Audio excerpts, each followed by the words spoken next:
Yeah, you can just hold it behind that so it doesn't. Talk is going to be given by James, and he's going to be talking about befriending the first. So give him a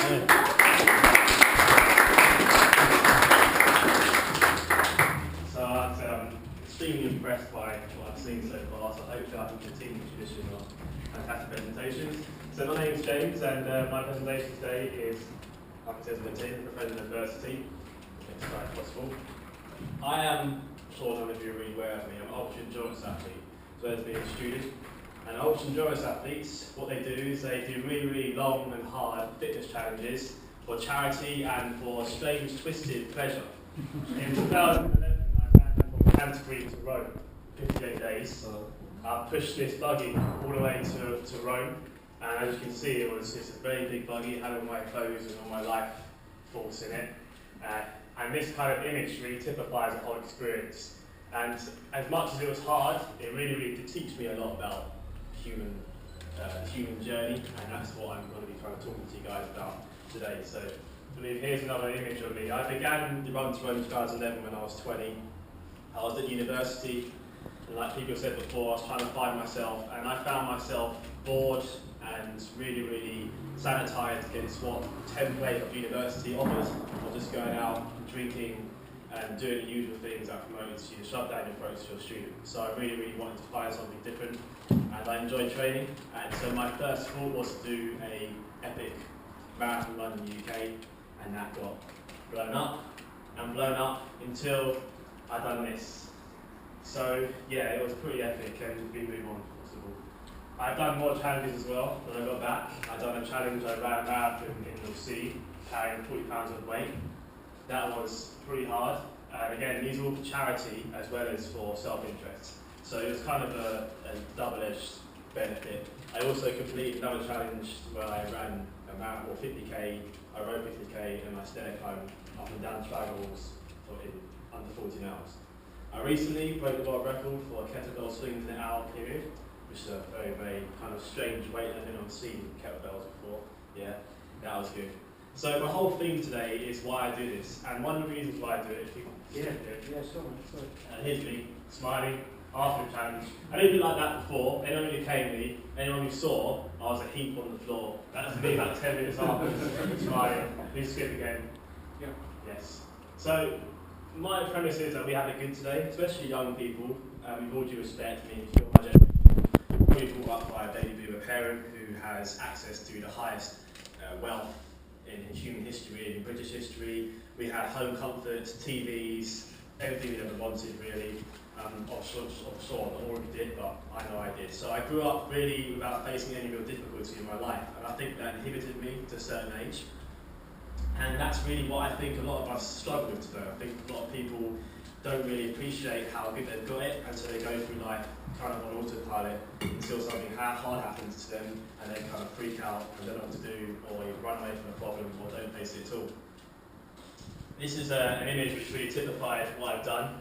It's getting away from the masses, jumping out of that bowl, and going on your own path. It's very hard to go your own way under no illusions. Anything I've done, I've faced a barrage of people saying you can't do it, you're insane, you're crazy, I don't know why you're bothering with this, but something inside of me said keep going and pursue what you feel happy about doing, and that's what I did.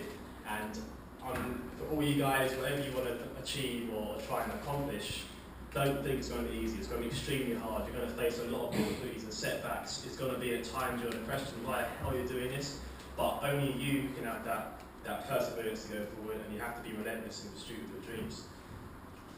Another thing is that you're on your own. You may have friends and family to help you, and I'm sure I'm very blessed that I do have some really supportive friends and family.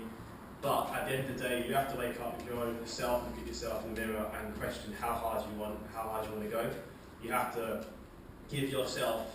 You have to be your own boss, your biggest critique of what you're capable of doing. And a lot of people kind of blame their setbacks on other people and say, oh, it's this person's fault, I'm too tired today, I had so much work to do. That, for me, doesn't cut it. I think everyone, if you look at people, I mean, I'm just a very minor example, people who are overcoming terrible diseases to run across America. There's one person who ran across America with no legs, So, you know, there's no excuse for people to think in my head when I was running to Rome, this guy ran across America with just stunts, and I was thinking, if he can do it, I can run to Rome. So, for you guys, if you want to do something, and if you really don't want to do it, always think about the people that have overcome something much harder than you have. So adversity, to define it, it's difficult when I'm in a situation. I always thought when I was doing a run to Rome that things would happen to me some days and I kind of want to crumple up in despair. I'd run out of food and I'd run out of money so many times. I just wondered why this happened to me. Then I began to realise that it was neither a good or a bad event, but those things and our interpretation of those things define whether we be act happy or we act sad. I think events in life are largely random and we kind of attribute meaning to these events. So that kind of philosophy helped me a lot. I began to realise that the difficult things are meeting tests, and through the tests I then come out stronger and hopefully grow as a person.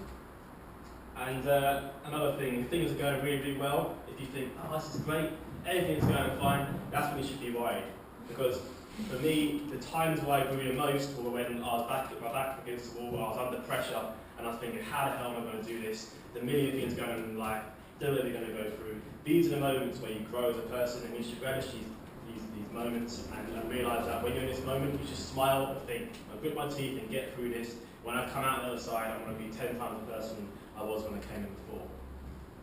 So, 3 things I learned from doing all these challenges.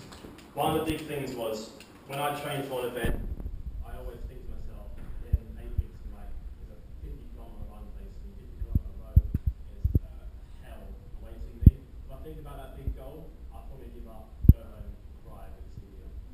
So what I like to do is break my big goals down into small step-by-step goals and bring it back down to a day-by-day basis. I'll get up and I'll think to myself, I'm going to go for this run, I'm going to do this writing, whatever I need to do. You can't break your goals down to small step-by-step chunks. You won't achieve your overall goal. There's no point in trying to think I'm going to be the next superstar if the day-to-day actions you're doing are not pursuing that direction. We only live in the present moment, so try and do things from now which goes towards the goal. Nothing worth having is easy. I said before, people that achieve things rarely do so through just throwing it and doing it. It's a myth that things happen through luck. I believe you make your own luck if you work hard enough. And remember that the moments I feel like giving up in challenges and races, stuff like that, these are moments other people quit.